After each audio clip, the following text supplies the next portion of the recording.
ब्रह्मचारिणी की तुमको कथा सुनाते हैं, पावन कथा सुनाते हैं। नव दुर्गा के दूजे रूप का ध्यान लगाते हैं, हम कथा सुनाते हैं। हम माता ब्रह्मचारिणी की तुमको कथा सुनाते हैं, पावन कथा सुनाते हैं। नव दुर्गा के दूजे रूप का ध्यान लगाते हैं, हम कथा सुनाते हैं। है ब्रह्मचारिणी माता भक्तों की भाग्य विधाता, है ब्रह्मचारिणी माता भक्तों की भाग्य विधाता।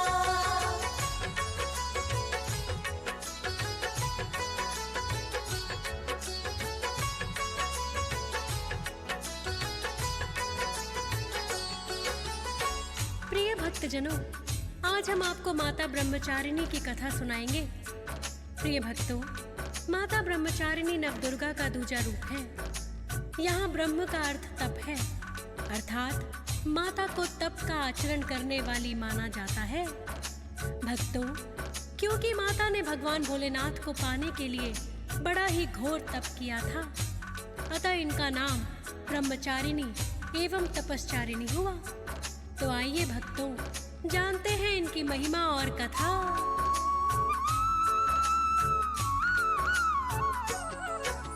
ज्योतिर्मय और भव्य रूप है माँ का बड़ा निराला।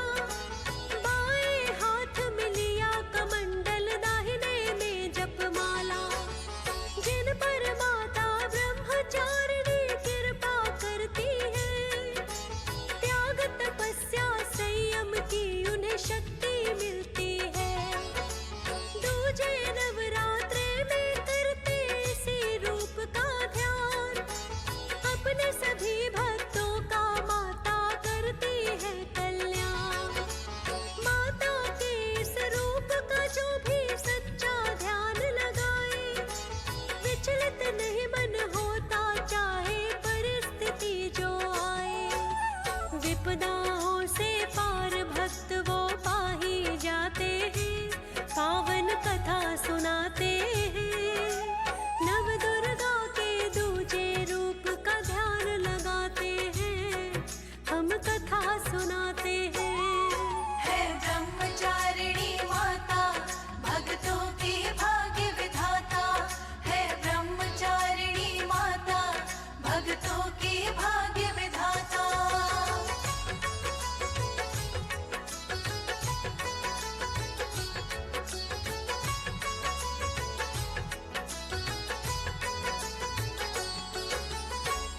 प्रिय भक्तजनों, कहते हैं जब माता सती का अगला जन्म राजा हिमालय और मैना के यहाँ हुआ, तो इनके पिता हिमालय ने मुनि नारद जी के कहने पर विष्णु जी से इनका विवाह करना चाहा। किंतु माता तो सदैव भोलेनाथ की अर्धांगिनी है, अतः जब इनको पता चला तो इन्होंने अपनी सखियों से कहा कि मैं भोलेनाथ के सिवा किसी के बारे में सोच भी नहीं सकती। तब इनकी सखियां गुप्त रूप से इन्हें एक वन में लेकर आईं, जहाँ ब्रह्मचारिणी रूप में माता ने हजारों वर्ष कठिन तपस्या करके भोलेनाथ को मनाया था। तभी ब्रह्मचारिणी कहलाई। भक्तों, इनकी पूजा से ऐसे ही कठिन तपस्या करने की शक्ति मिलती है। आइए भक्तों, जानते हैं माता ब्रह्मचारिणी की पूजा विधि।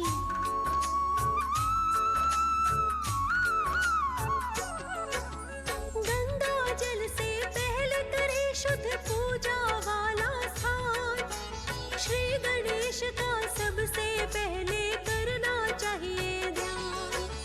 माता ब्रह्मचारिणी की फिर तुम मूर्ति वहाँ सजाना, उसके बाद तो भक्तों अवश्य ही कलश का पूजन करना।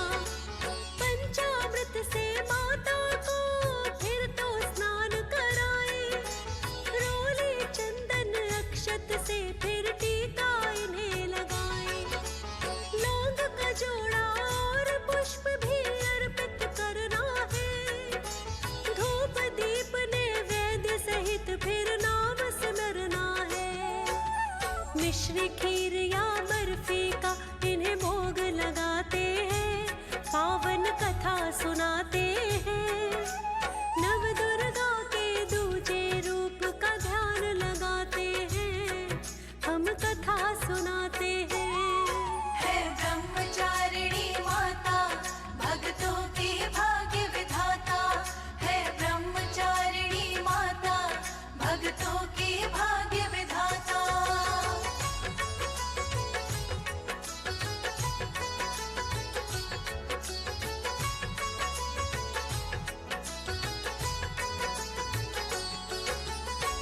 प्रिय भक्तजनों, माता को श्वेत रंग बड़ा ही भाता है, अतः षोडशोपचार से पूजन करने के पश्चात इन्हें मिश्री, खीर अथवा खोए की बर्फी का भोग लगाया जाता है और कम से कम 108 बार माता के इस मंत्र का जाप किया जाता है।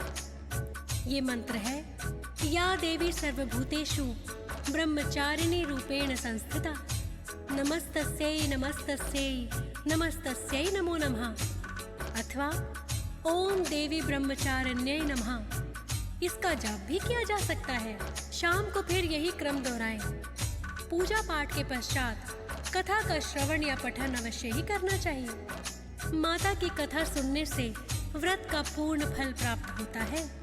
प्रिय भक्तों, आज हम आपको माता ब्रह्मचारिणी की पौराणिक एवं दंत कथा दोनों ही सुनाएंगे। ध्यान पूर्वक श्रवण करें। आइए पहले सुनते हैं ये पौराणिक कथा।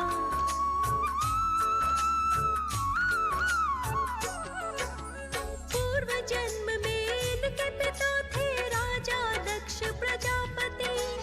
उनकी ही तो ये पुत्री थी और था नाम सती। दक्ष प्रजापति की थी भक्तों 84 कन्याएं। होने लगी सयानी तो सबका ही विवाह रचाए। माता सती को किंतु भोलेनाथ ही भाते हैं, लेकिन दक्ष प्रजापति को ये पसंद न आते हैं। भोलेनाथ से ही माता ने फिर है विवाह रचाया। चाहे निर्णय इनके पिता को पसंद नहीं आया। करके विवाह भोले उनको कैलाश ले जाते हैं, पावन कथा सुनाते हैं। नव दुर्गा के दूजे रूप का ध्यान लगाते हैं, हम कथा सुनाते हैं। है ब्रह्मचारिणी माता, भक्तों की भाग्य विधाता। है ब्रह्मचारिणी माता, भक्तों की भाग्य विधाता।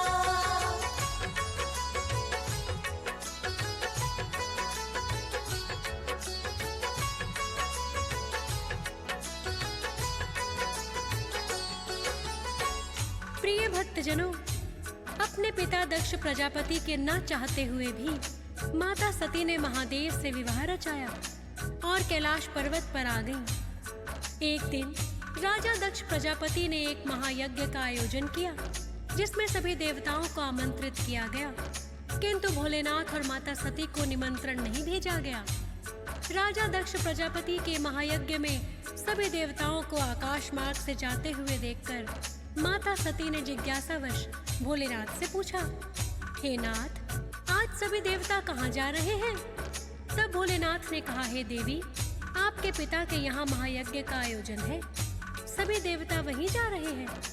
इतना सुनकर माता सती भोलेनाथ से कहने लगी,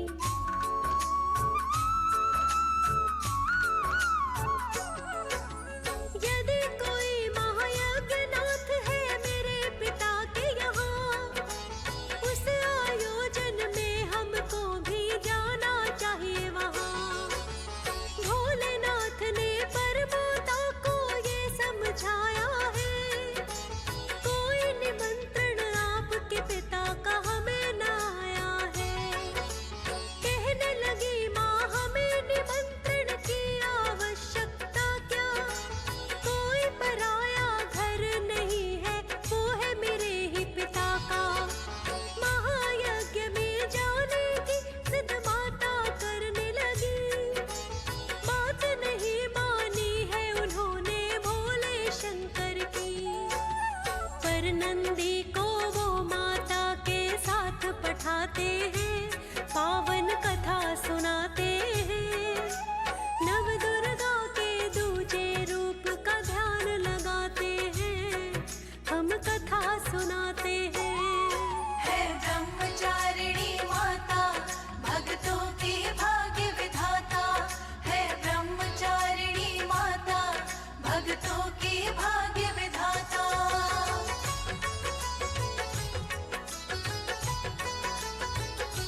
भक्तजनों, बहुत जिद करने पर भोलेनाथ ने अकेले ही माता सती को यज्ञ में जाने की आज्ञा दे दी और उनके साथ नंदीश्वर को भी भेज दिया। जब माता सती अपने पिता के घर में आई तो सिर्फ उनकी माता ने ही उन्हें गले लगाया। सभी बहनों और स्वयं उनके पिता ने इन्हें अनादर से देखा। इस पर भी माता सती चुप रही, किंतु जब यज्ञशाला में आकर देखा कि सभी देवताओं के लिए उचित स्थान यज्ञशाला में बनाए गए थे, किंतु भोलेनाथ और माता सती के लिए कोई स्थान नहीं था। अपने पिता से जब माता सती ने पूछा तो भोलेनाथ के लिए इनके पिता ने भी अपमानजनक वाक्यों का प्रयोग किया। इतना सुनकर माता सती का क्रोध 7वें आसमान पर पहुंच गया और उन्होंने अपने पिता से कहा, आपने स्वयं यज्ञों के स्वामी भोलेनाथ का अपमान किया है। आपका ये यज्ञ कदापि संपूर्ण नहीं होगा। इतना कहकर माता ने स्वयं को योगाग्नि में भस्म कर लिया।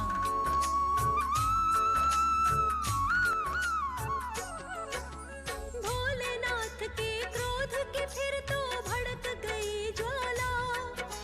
क्रोधित होकर पहुंच गए हैं भोले यज्ञशाला। अपनी एक जटा से उन्होंने वीरभद्र को बनाया। राजा दक्ष के शीश को ही जिसने है काट गिराया। और यज्ञशाला का भी उन्होंने विध्वंस कर दिया। क्रोध शांत पर भोलेनाथ का अब तक नहीं हुआ। जलती हुई सती को लेकर लगे हैं तांडव करने। 3 लोक में मच गई त्राही, देवी देव लगे डरने। विष्णु जी फिर इनका क्रोध शांत करवाते हैं, पावन कथा सुनाते हैं। नव दुर्गा के दूजे रूप का ध्यान लगाते हैं, हम कथा सुनाते हैं। है ब्रह्मचारिणी माता, भक्तों की भाग्य विधाता। है ब्रह्मचारिणी माता, भक्तों की भाग्य विधाता।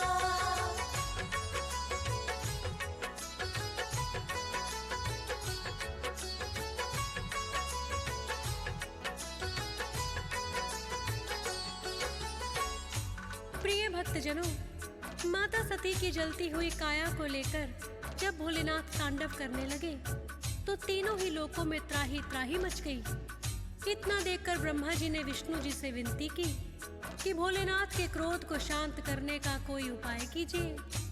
विष्णु जी ने अपने सुदर्शन से माता सती के अंगों को इधर उधर बिखरा दिया और कहने लगे, हे भोलेनाथ, दक्ष प्रजापति को अपनी भूल पर बड़ा ही पश्चाताप है, अतः इन्हें क्षमा करें।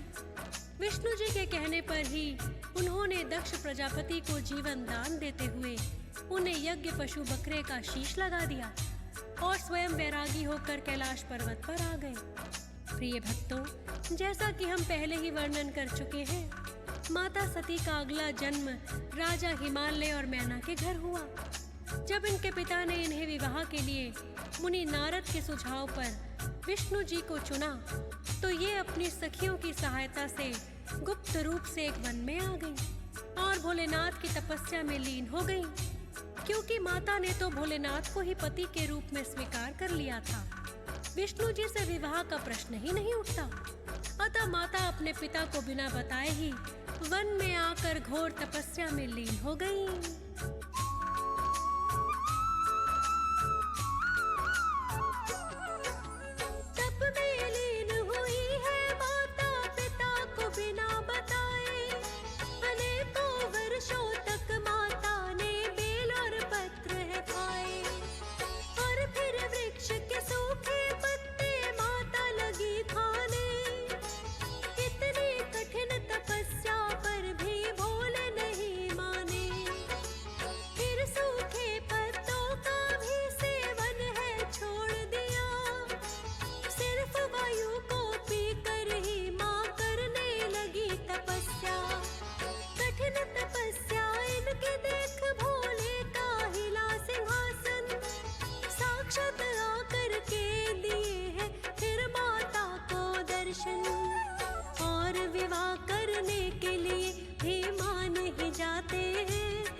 प्रिय भक्तों, माता पार्वती की कठिन तपस्या देखकर अंत में भोलेनाथ को मानना ही पड़ा।